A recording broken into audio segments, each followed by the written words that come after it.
Morning, Tina. Tina Walsh. Morning. Thank you for being in conversation with me, Hyacinth Fraser at Property in Action. Tina, we're going to talk all things compliance, but just say a bit about you and what you do. Morning, Hyacinth. Thanks for the invitation. It's great being on chatting with you. It's taken us a little while to get to here since May. Just a bit. A little bit about me. Very briefly, I don't like going back too much about the story about me. I've got a long history. I'm old enough now to have a fair amount of history. I left the school and went into the police and served as a police officer for over 14 years. I was injured on duty and had to leave, which wasn't planned, so I didn't have a plan B at the time. But went back to night school and studied about business management, project coordination, database development, and started doing some self-employed work on that score. I accidentally fell into the healthcare sector working for my sister-in-law, helping her with the IT and the background side of it, but ended up working full-time in the business for a number of years and learning about the healthcare side. And then left there and did acquisitions and mergers in healthcare for a while, which is basically sourcing healthcare companies that want to sell and having a buyer to buy them. Mm. But I always wanted to run a company for myself, not work for someone else. So at around about that time, I found myself a mentor and they suggested property sourcing. And when I asked what that was about, they said, go off and research it. And that was December 2011. Mm-hmm. And from January 2012, that was when I started the research and putting the basics in place for a sourcing company, which has been running now for 7.5 years-ish, there or thereabouts. It took me about 13 months to get my first check. It was a check payment then for my first deal from sourcing for £1,500. Because it took me that length of time to do the research and do the networking to build up our first list of investors that we were working with. So now, at this moment in time, as you know, I'm focusing a lot on the compliance side of things and trying to raise awareness and standards in the industry and doing a lot of work on that in the background. So our sourcing, we have a small select number of investors that we still work with, about half a dozen or 7 or so that are live at the moment. But my sourcing, I now have my husband Tony on board with me, who retired from 30 years in the police a couple of years ago. So we work together, and sourcing for me is about 25% of my time now. Tony has sort of taken over that. And I'm focusing on the compliance side and doing everything that I can do to achieve it's more of a legacy goal, I guess you would say, of achieving the 100% compliance in the sourcing sector and working with the professional bodies along the way. So a lot of my work on that goes unseen in the background. I certainly don't get paid for it, sadly. But it's something that I want to set up. I have a 5-year plan for it, and at the end of it, we will have achieved everything that I want. You know, fingers crossed. That's the goal. And we're getting there. We are making progress, never as quickly as I would like, but that's where I'm at the moment. Right. So when you talk about compliance, property compliance, sourcing compliance, what does that mean? What does compliance mean in terms of property? Property sourcing is kind of like any other sector, really. Without people realising it, we are governed by certain aspects of legislation and regulation. And as far as the sourcing sector is concerned, we're considered to be a estate agency type business. So if you were to Google search regulations for estate agents, that is basically what covers a sourcing agent. If we set aside the strategy of rent to rent at this moment, which is a rental property and not a purchase or a sale, that's a whole different ball game. But if you look at purchases and sales of property for sourcing, we're considered to be an estate agent. So we're governed by everything that governs them. And there's about 14 or 15 pieces of legislation that in some way, shape or form have an effect, an impact on how we should work, the sort of things that we should have in place, how we communicate with our potential clients, how we onboard them for our service, all sorts of different things it has an impact on. Okay, so can you just give us a little bit more detail about the examples of, I don't know, things that people should have if they're sourcing properties for people? What kinds of, whether it's insurances or other forms of regulations that they need to observe? Since I've been sort of talking about this, a lot of the property education companies now have started teaching what I call the compulsory registrations. So if you go on a deal packaging course, not all of them, but the majority of them now will talk about the core initial things that you need in place, which I'll cover for you now. And the first one is professional indemnity insurance, or PI insurance as it's known. And this is step one for a reason, because I will tell you them in order that you need to do them, because certain things are asked at certain stages, so you have to have completed some stuff before you go on to other stages, and insurance is the first thing. And so it's PI insurance, and you need a minimum of £100,000. And the reason for the PI insurance is that when you come to want to join an ombudsman, which is step 2, you need to state that you have that minimum of £100,000 PI insurance in place to become a registered member of a property ombudsman. Now, the insurance is a regulatory requirement under the Ombudsman's Code of Conduct, but it is a legal requirement under legislation to be a member of a property ombudsman. And there are 2 currently available: the property ombudsman, or TPO, or the property redress scheme, or PRS. And you can choose either of them to be a member of. The property ombudsman, or TPO, asks you to prove that you have professional indemnity insurance, a certificate that you must send them. PRS, or property redress scheme, just asks you to tick a box to confirm that you've got it. But at the end of the day, it's up to you to choose which one of those you want to be a member of. It's only one of them, not both. Mm-hmm. So step 1 is your insurance. Step 2 is the property ombudsman registration.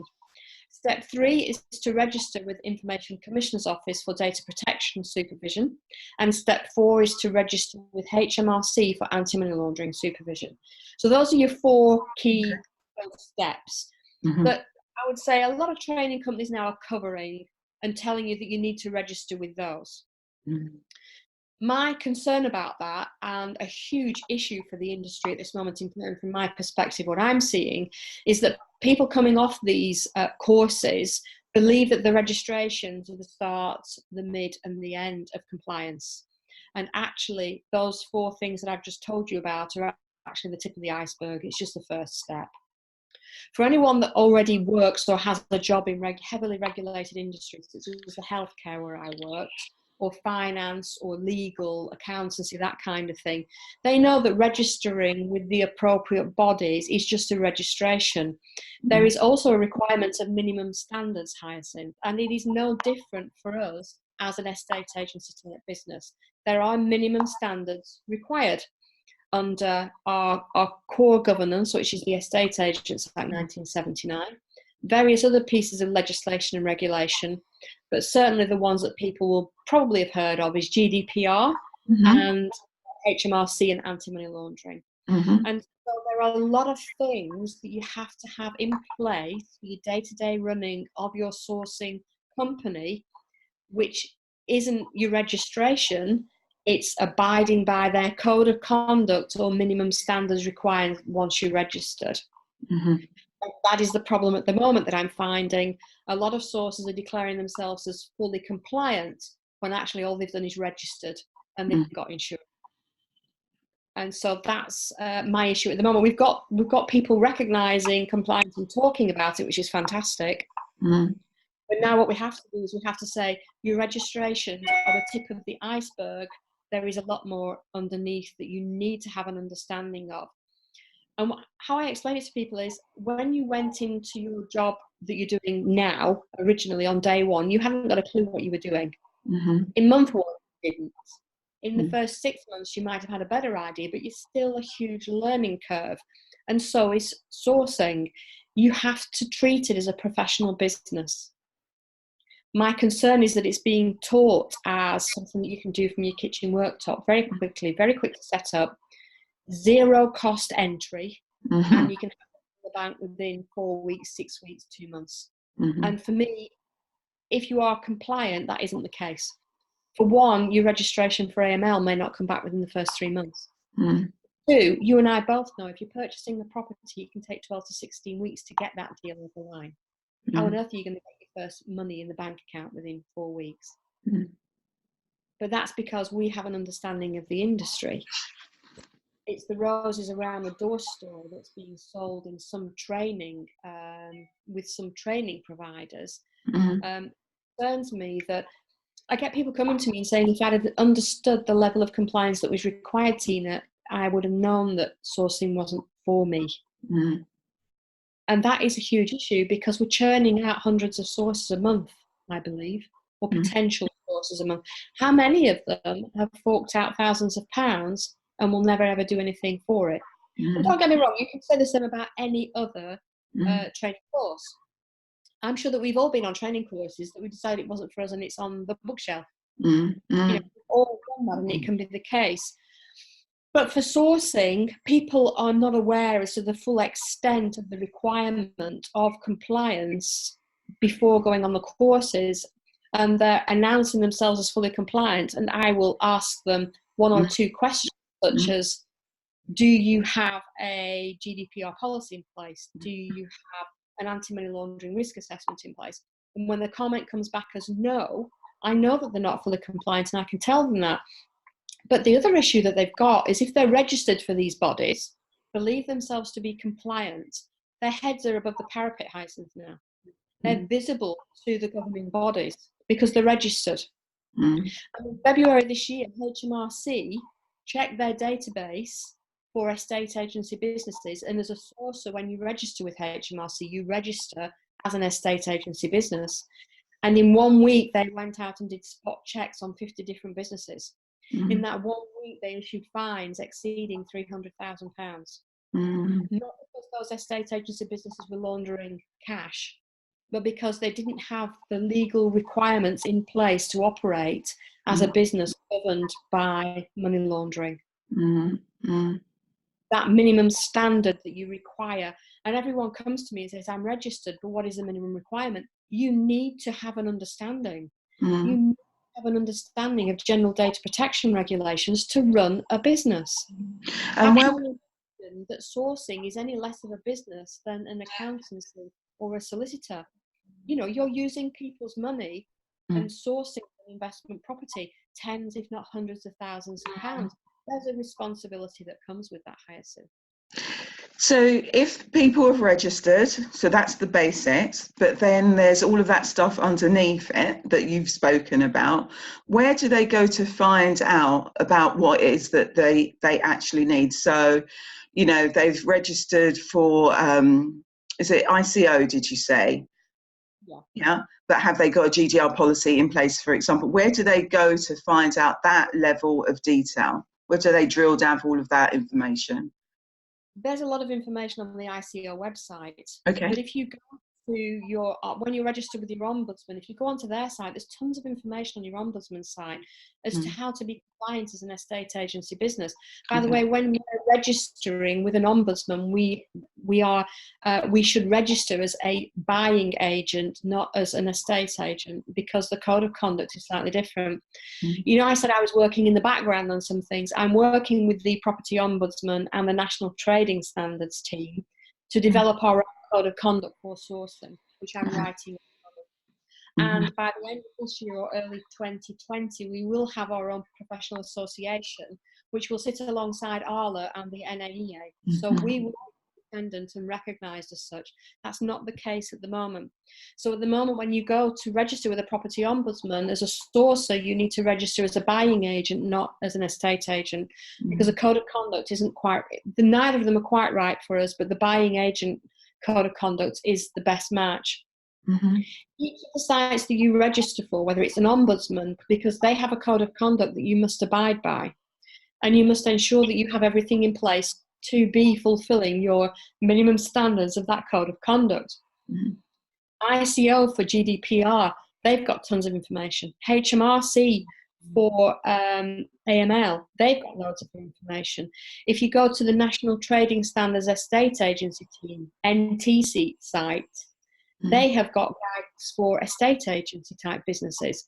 And although we're not estate agents, it's a good core information. You just have to adapt it for how we work. We work slightly differently. So there's a lot of information out there. But the problem is these days, I'm talking about you, but everybody expects everything put on their plate and just given. this is what you do, this is how you do it, or I'm going to do it for you. And this isn't going to happen in sourcing. So you have to go out, you have to put the legwork in. You have to have the understanding for your business. I could sit with you for a week and not teach you everything that I know about, all that I know about the different regulations and legislation. But we all know as well that sitting down bums on seats for 2 days, if you come out of there talking legislation, you'll have gone to sleep within the first 20 minutes. It's something you have to build the knowledge up over a period of time. You're not going to have it in place in 48 hours or 4 weeks. It probably just isn't going to happen unless you love reading it and you can put 14 hours a day into getting everything in place. I think the fastest trainee that I had that got everything in place and had a deal over the line was 4 months. Wow.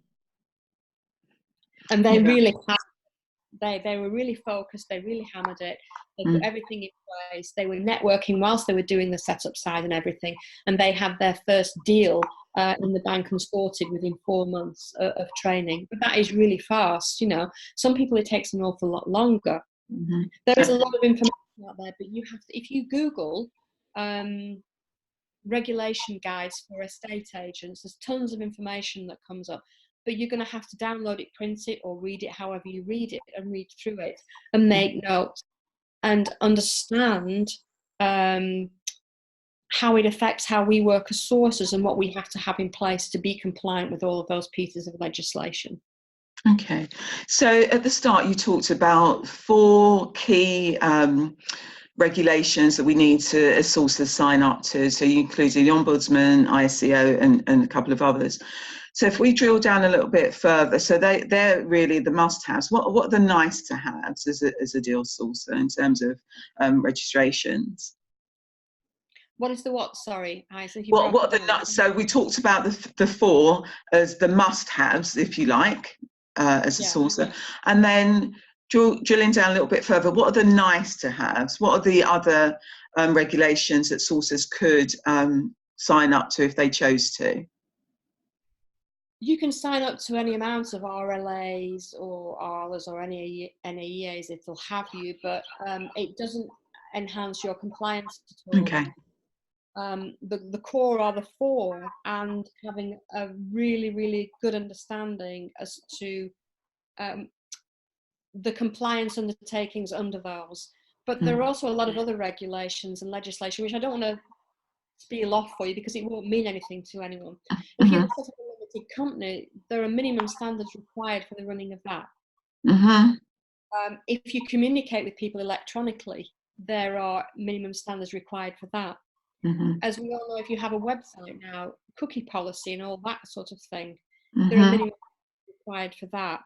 So it's all aspects of business, you know, communication. How do I find investors? How do I find sellers? Communication wise comes under GDPR.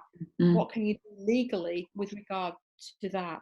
It's having an understanding about the regulations and how they affect how we work and how we can work, that people have to go down into. Those 4 things that we talked about are the registrations. The bulk of the work is understanding everything that sits under those registrations, and also having a good understanding of the other regulations around how we work, such as communications and such things as consumer protection regulations. Sure. There's a lot of information out there. If you Google search it, you just have to sit down and read it. Okay, so I know that you've got a number of, certainly one main course around compliance. Can you talk to us about what sorts of things you cover, when they take place, where they take place, how people can make contact with you? I guess I wouldn't say the core course, but the introduction course that I do is a 1-day workshop. And what I suggest to people is, before you decide whether sourcing is for you or not, you go on my 1-day compliance workshop, where we cover how I source anyway and how the compliance integrates with how we source, to give you a better idea as to compliance in sourcing day to day, not talking about legislation, but how that legislation fits in and affects how we source on a day-to-day basis, to give you a practical overview of compliance and sourcing. I always suggest that people do the 1-day course before they go off and decide that they want to do a deal packaging course and pay thousands of pounds. And there's an awful lot of good deal packaging courses out there. You don't have to work with me. But I'm the only person at the moment that's sitting down and telling you honestly about the compliance side of things. So the one-day workshop is a one-day workshop. It's a full day with me. We can take, in the room that we use at the moment, up to about 35 people in the room. So there aren't hundreds of you. And we get plenty of time for one-to-one contact with me. And I take you through every step of what I call the 12 steps to compliance. And it's how we work. We cover in depth a lot of GDPR and anti-money laundering. And communication for finding sellers and that kind of thing that we touched on briefly before. These courses at the moment are run at the Jury's Inn at Hinkley Island, which is near Nuneaton, which is kind of middle of the country, so that people can travel from various places. We run about half a dozen a year. Our next one is I think it's Saturday the 29th of September. It's the 28th, I'm just told, of September, the Saturday. And the cost per person is £57. Okay. And with that cost, you get a free copy of my book when you attend on the day to take away with you. And what's the name of your book? My book is called Property Sourcing Compliance, Keeping You on the Right Side of the Law. If you Google it on Amazon, it's there. If you go to our home website, which is getpropertycompliant.co.uk, you can purchase it on our website equally if you want to do. I suggest, and I'm very honest about this, on our website it's £24.97. If you go to Amazon, they fluctuate the price. I don't have any control over it, and it's always fluctuating in price. It may be cheaper on Amazon than buying it directly from me, so it's up to you. I really don't mind. The idea is that you buy the book, you read it, and we raise standards that way. If you want to get in touch with me, my Facebook group is Property Sourcing Compliance Support, so you can ask to join there and ask any questions that you want in there. We have about 4,700 members in there at this moment in time, 4,800, something like that. And it's a cracking group. There are hundreds of videos in the group which are free to access about compliance, and loads of information to download. It's a great place for you to start. I always suggest that people utilise free information first and make a decision from there if they're interested before they start paying for a course. And don't pay thousands of pounds if you're not sure if it's for you. You know, do the one-day workshop and see if compliance is for you first. All right. Okay. Do you still do your coffee? Oh, sorry, Tina. Do you still do your coffee mornings on Facebook? I do what I call Compliance Over Coffee in our Facebook group twice a week, Tuesday and Thursday mornings at 8:30, where I talk about all things sourcing and compliance related, sometimes about mindset and about time management and how I do that because we're so busy, about general things about how we work in principle. But if you've got any questions that you want answering, I cover them in Compliance Over Coffee. So that's twice a week. That is recorded and held in the group. It's part of the hundreds of videos that you can gain access to in the Facebook group free of charge. So yes, I still do that. I do once a fortnight live Q&As where my internet connection works, where people can just come on at 7 o'clock at night and ask me any questions that they want, and we have a chat, just like we are now for about 30 minutes. Depends on how many people are on. And we're going to start a series of interviewing experts around the sourcing industry. And I don't mean people selling courses. I mean insurance brokers who have an insight into adaptive insurance for sources, because your insurance policy needs to be bespoke for sourcing. So I'm going to be interviewing a couple of professional insurance brokers who have a really, really good understanding about the PI insurance for the sourcing sector, and things that you need to look out for in your current insurance policy if you have one, which may indicate that maybe it isn't quite as fit for purpose as you thought it was. That kind of interviews, which is really of core interest to sources, and also great estate agents that understand sourcing, understand creative strategies, and the best way for sources to approach estate agents, not necessarily with the script that you get coming off some courses where everybody's saying the same thing. And estate agents, as soon as they hear it, they know exactly what you're doing and they just show you the door. You know, so we're going to be doing that kind of thing. And stuff, I think, which really enhances the experience and the professionalism of the sourcing sector. No course selling, just to help raise the standards in the sector, which is what I'm really all about on this side of it anyway. Lovely. Tina, that was really, really, really helpful and informative. Any last words before we close our interview? I suppose a couple really. If you're a sourcer, please make absolutely certain that you're compliant before you start working, or you're leaving yourself open to heavy fines. As an investor, please ask relevant questions of your sourcer to ensure before you work with them that they are compliant and they have those 4 minimum things in place, because if anything goes wrong and they don't, you don't have anywhere to go to get recompense for any money that's lost. Mm-hmm. That's really important. And if you're unsure about anything, then I'm on Facebook message me and I respond as soon as I can. Lovely. Tina, thank you so much. Thank you.